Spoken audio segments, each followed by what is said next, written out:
Role patting with 3 fingers আর 1 finger. 3 fingers আর 1 ফিঙ্গারের কারণ কি, এই যে জ লাইন, এজের সাথে সাথে কী হয়, জ লাইনটা আমাদের ঝুলে যায়।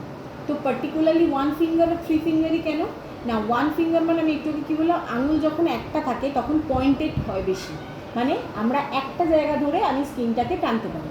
তাহলে কী হবে, এই জ লাইনটা আমার পার্টিকুলারলি এফেক্টেড হচ্ছে। এরপরে হচ্ছে এই লাইনটা, এরপরে হচ্ছে এই লাইনটা। যদি আমরা কখনো মেকআপ শিখি দেখবো এই 3টে লাইনেই কিন্তু আমাদের কন্ট্যুরিং, হাইলাইটিং এই ব্যাপারগুলো হয়। সেম ওয়েতে এই এই এই, ঠিক আছে।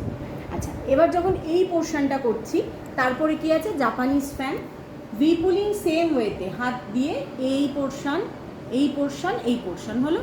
এরপরে আছে পিঞ্চিং ট্যাপিং। পিঞ্চিং ট্যাপিং কেন না, যে এতক্ষণ ধরে আমরা স্কিনকে ইরিটেট করলাম বা স্কিনকে এতক্ষণ ধরে আমরা প্যাম্পার করলাম, যে একটা জ লাইন ধরে তার টানা হেঁচড়া করলো, তারও কিছুটা রিল্যাক্সেশনের দরকার আছে। সেই জন্য ব্লাড সার্কুলেশনটা যেহেতু সব জায়গায় সমানভাবে হয়, সেই জন্যেই আমাদের ট্যাপিং, পিঞ্চিং।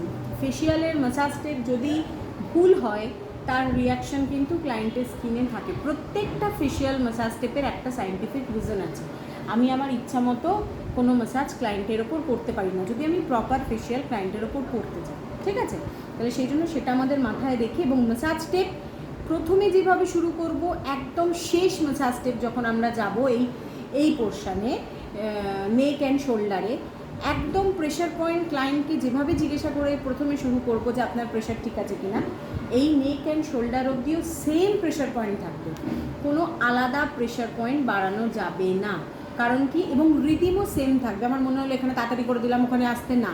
সেই জন্য ধীরে ধীরে আগে পুরো ফেশিয়ালের এই 55 না 56টা ম্যাসাজ আছে, আমাদের হাতে আগে স্টেপ বাই স্টেপ তুলতে হবে, তারপরে সেটা আমাদের ক্লায়েন্টের স্কিনে যেতে হবে।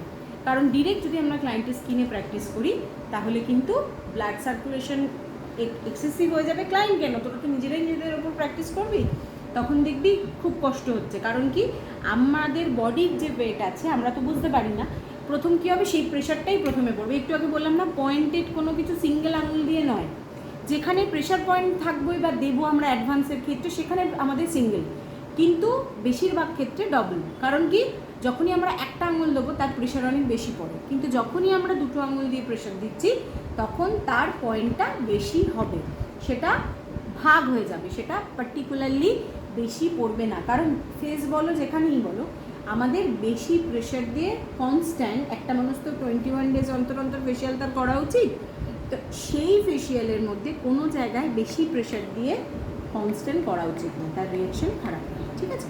চলো তাহলে আবার কি, general strokes, roll patting with 1 finger in 3 parts, roll patting with 3 fingers in 3 parts, Japanese fan, V pulling, pinching, patting, general stroke, ঠিক আছে।